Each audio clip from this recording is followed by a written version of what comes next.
Hello guys, আমরা চলে এসেছি এখন বেথুয়া ঢোরি।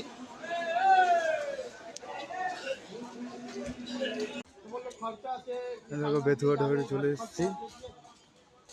আমরা একটা কাজে এসেছি বেথুয়া ডহরি।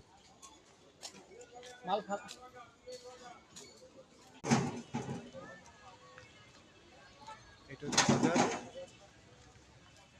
এই দিকটা দেখছো এটা স্টেশন, একটা ভাঙা ইয়ে।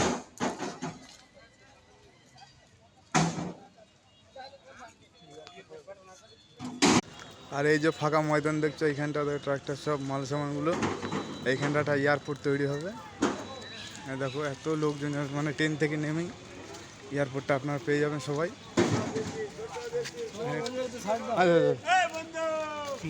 দাম কম হবে এখানে।